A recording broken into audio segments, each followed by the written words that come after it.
Hello everyone, आज मैं आपके लिए लेकर आई हूँ बहुत ही सिंपल तरीके से बनने वाला केक, जिसे हमें ना ही किसी ओवन की ज़रूरत पड़ेगी और ना ही मेज़रमेंट के लिए किसी कप की। हम घर के बेसिक बर्तनों से इसका मेज़रमेंट लेंगे और एकदम परफेक्ट केक बनाएंगे। तो इसके लिए मैंने यहाँ पर लिए हैं ये कटोरियाँ, ये एक ही साइज़ की कटोरियाँ हैं और ये 4 कटोरियाँ हैं। तो मैंने एक कटोरी भर के लिया है मैदा और एक कटोरी भर के लिया है दूध और एक कटोरी में लिया है आधा कटोरी के जितना तेल और एक कटोरी भर के लिया है मैंने शुगर पाउडर। यदि आप शुगर साबुत वाली ले रहे हैं और उसका पाउडर बनाना है तो आधी कटोरी लें, जिसका पाउडर एक कटोरी में हो जाएगा। तो आप इस बात का ध्यान रखिएगा और इसे छान कर ही हम लेंगे। तो मैंने एक थाली में छन्नी ली है और इसमें डाल दिया है मैदा और इसी के साथ मैं लेने वाली हूँ 2 बड़े चम्मच भर के चॉकलेट पाउडर। ये चॉकलेट पाउडर ऑप्शनल है, आप डालना चाहें तो डाल सकती हैं और यदि आप नहीं डालना चाहते तो इसे स्किप भी कर सकते हैं। और यदि आप चाहें तो इसके फ्लेवर के लिए इसमें कोको पाउडर भी ऐड कर सकते हैं। तो हम इस मिश्रण को अच्छे से छान लेंगे ताकि इसमें कोई लम्स या गुठलियाँ ना रहें और इसे अच्छे से मिक्स कर लेंगे। तो हमें इसे इस तरह से अच्छे से मिक्स कर लेना है। और इसके बाद अब हम इसके लिए लेंगे एक बड़ा सा बाउल। तो उसमें हम डालेंगे दूध। ये दूध है ना रूम टेम्परेचर वाला है, इसे हमें ना ही ठंडा लेना है और ना ही गर्म करके लेना है। जो रूम टेम्परेचर वाला होता है वही दूध लेंगे। और इसमें हम ऐड करेंगे ऑयल। ये वही तेल है जो हमने कटोरी में लिया था, आधी कटोरी है और ये हम बिना फ्लेवर वाला तेल लेंगे। और इसी के साथ हम इसमें ऐड करेंगे 1 बड़े चम्मच के जितना कॉफ़ी पाउडर। ये कॉफ़ी पाउडर ऑप्शनल है, आप चाहे तो इसे भी डाल सकते हैं और ना चाहे तो इसे स्किप कर सकते हैं। लेकिन इससे क्या होता है ना कि अच्छा फ्लेवर आता है और चॉकलेटी चॉकलेटी टेस्ट भी अच्छा आता है। तो इसे हम डाल रहे हैं। आप ये आपकी चॉइस है, आप डालना चाहें तो डालें, नहीं डालना चाहे तो आप इसे स्किप भी कर सकते हैं। और इसमें अब हम ऐड कर देंगे शुगर पाउडर और इसे भी हम अच्छे से मिक्स कर लेंगे। यदि आप चाहें तो इसे है ना मिक्सर जार में डालकर भी अच्छे से फेंट सकते हैं, लेकिन ये ऐसे भी अच्छे से फेंट लेते हैं ऐसे अच्छे से और ये मिक्स हो जाता है। तो अब हम इसके लिए स्टीमर तैयार करने वाले हैं। सबसे पहले हम इसके लिए स्टीमर तैयार करेंगे। तो मैंने गैस ऑन कर दिया है और इस पर ली है एक बड़ी सी कढ़ाई। आप किसी भी चीज़ में बना सकते हैं, आप चाहें तो भगोनी में भी बना सकते हैं। तो इसे मैंने गैस ऑन करके रख दिया है और इसमें डाल दिया है पानी और एक स्टैंड रख दिया है। तो मैं इसे स्टीम करके बना रही हूँ, मैं इसे बेक नहीं कर रही। इससे क्या होगा, हमारे बर्तन जलने का भी डर नहीं रहेगा और अच्छे से बन जाएगा। और इस पाउडर में हम ऐड कर रहे हैं एक जो हमारा जो नॉर्मली खाने वाला चम्मच होता है उससे आधा चम्मच हम लेने वाले हैं बेकिंग पाउडर।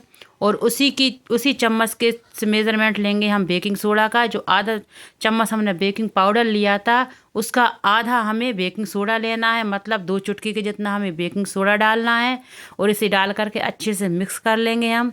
और इसे जो भी हमने मिश्रण छान कर रखा था उसे हम ये लिक्विड बैटर है ना, इसमें हम छान कर ही डालेंगे, इसको डायरेक्ट नहीं डालेंगे। तो आप इस बात का ध्यान रखिएगा।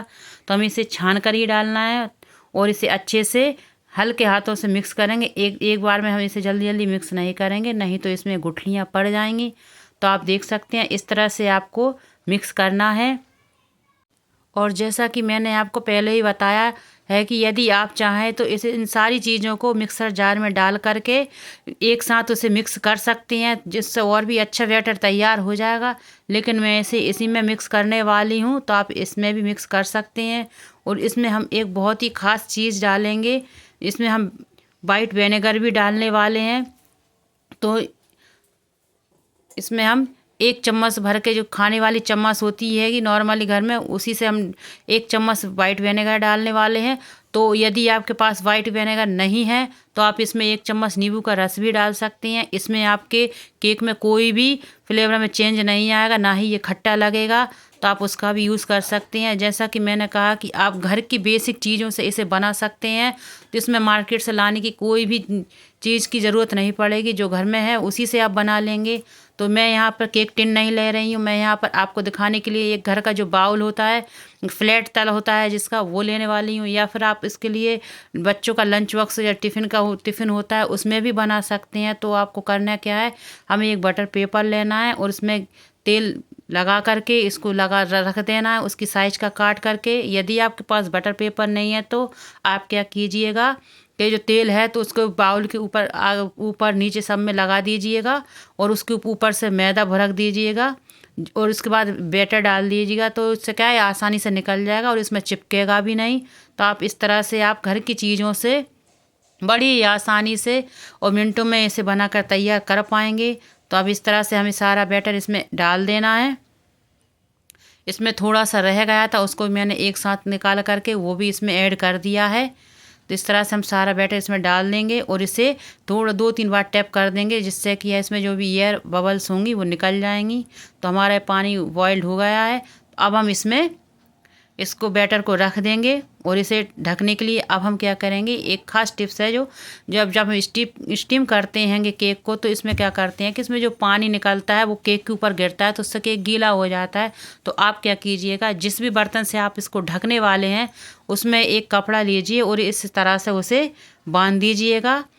इससे क्या होगा कि आप जब इस बर्तन को ढकेंगे तो इसमें जो भी एक्स्ट्रा पानी निकलेगा, स्टीम होकर जो पानी आता है ऊपर की ओर, वो कपड़े में ही एब्जॉर्ब हो जाएगा और केक के ऊपर नहीं गिरेगा, जिससे हमारा केक ऊपर से गीला गीला नहीं होगा और बहुत ही अच्छा ड्राई बन के तैयार होगा। तो आप इसी तरह से ढक्कन को बांध करके इसे स्टीम कीजिएगा। तो अब हम इसे कुछ देर के लिए छोड़ देते हैं, यहाँ तक कि 25 से 30 मिनट के लिए हम इसे इसी तरह से स्टीम करेंगे।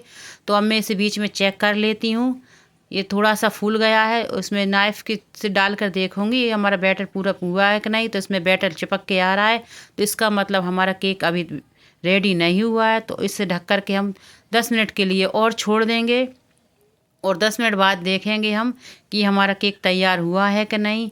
इसे बनने में 30 से 40 मिनट लगते हैं, ज़्यादा समय नहीं लगता है। तो अब देखते हैं, हमारा 40 मिनट हो चुके हैं और हम देखते हैं कि हमारा केक बहुत ही अच्छे से फूल गया है और इसमें क्रैक्स भी अच्छे से आ चुके हैं। तो अब हम इसे फिर से चेक करेंगे। तो देखिए हमारा नाइफ़ बिल्कुल साफ़ आ रहा है, इसका मतलब हमारा केक बनकर तैयार हो चुका है। तो हम गैस की फ्लेम ऑफ कर देंगे और इसे निकाल लेंगे और इसे ठंडा होने के लिए थोड़ी देर रख देंगे, जिससे ठंडा हो जाएगा और बड़ी आसानी से निकल जाएगा। यदि आप ये इस तरह से क्रैक आ जाते हैं तो इसकी कोई दिक्कत नहीं है, इसे हम साइड से निकाल देंगे तो ये बिल्कुल अच्छा बन जाएगा। तो इसमें कोई दिक्कत नहीं है, जब हम स्टीम करते हैं तो इस तरह के क्रैक्स आते ही हैं, तो इसमें कोई ऐसी बात नहीं है। तो इसे हम क्या करेंगे, अब एक प्लेट रखेंगे इसके ऊपर और इसे पलट करके इसके तल को थोड़ा सा टैप करेंगे, जिससे ये बड़ी आसानी से निकल कर आ जाता है। तो देखिए बिल्कुल बड़ी आसानी से निकल चुका है और कितना अच्छे से बिल्कुल बना है, कितना फ्लफ़ी और स्पॉन्जी केक बना हुआ है। मैंने इसे पहली बार ट्राई किया है, मैंने पहले कभी केक नहीं बनाया है, फर्स्ट टाइम बनाया है और फर्स्ट टाइम में ही इतना अच्छा टेस्टी केक बना है, वो भी परफेक्ट बना है। अब हम क्या करेंगे, इसको सीधा रख करके इसको में जो क्रैक्स आए थे वो वाला पार्ट चाकू की हेल्प से अलग कर देंगे और इसे हमें हटाना नहीं है, ये भी हम खाएंगे, इसको फेंकना नहीं है।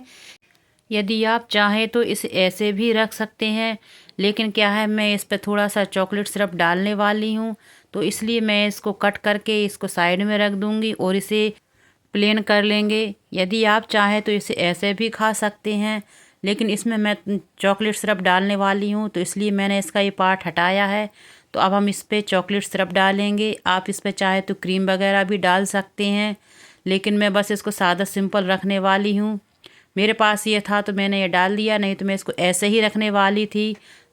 तो इस तरह से अब हम इसे डाल देंगे और इसे है ना चाकू की हेल्प से अच्छे से स्प्रेड कर देंगे। यदि आप चाहें तो इस पर टूटी फ्रूटी डाल सकते हैं, स्प्रिंकल्स डाल सकते हैं और इस पर ड्राई फ्रूट भी लगा सकते हैं।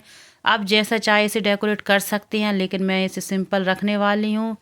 तो इसी तरह से बहुत ही अच्छा लगता है। अब हम इसे एक प्लेट में निकाल लेंगे, स्पैचुला की हेल्प से इसे एक प्लेट में ट्रांसफ़र कर लेंगे, जिससे कि अच्छी तरह से कट हो जाएगा। तो इस तरह से हमें डाल लेना है और ये केक है ना इतना सिंपल तरीके से बना है और इतना स्पॉन्जी और इतना फ्लफ़ी बना है, आप देखकर बता नहीं सकते कि ये सिर्फ घर की चीज़ों से बना हुआ है। लेकिन एक बार इसे ज़रूर ट्राई कीजिएगा, ये वाकई में बहुत ही जल्दी बन जाता है और घर की चीज़ों से बन जाता है। मार्केट से हमें किसी भी चीज़ को लाने की ज़रूरत नहीं पड़ती। तो इसे आप ट्राई ज़रूर कीजिएगा और यदि आपको मेरी वीडियो अच्छी लगती है तो लाइक शेयर कीजिएगा। मुझे कमेंट करके बताइएगा कि आपको मेरी रेसिपी कैसी लगी और यदि आप मेरे चैनल पर नए हैं तो मेरे चैनल को सब्सक्राइब ज़रूर कीजिएगा, जिससे कि मैं आपके लिए नई नई रेसिपीज़ लेकर आती रहूँगी। एंजॉय कीजिए, खुश रहिए, बाय बाय।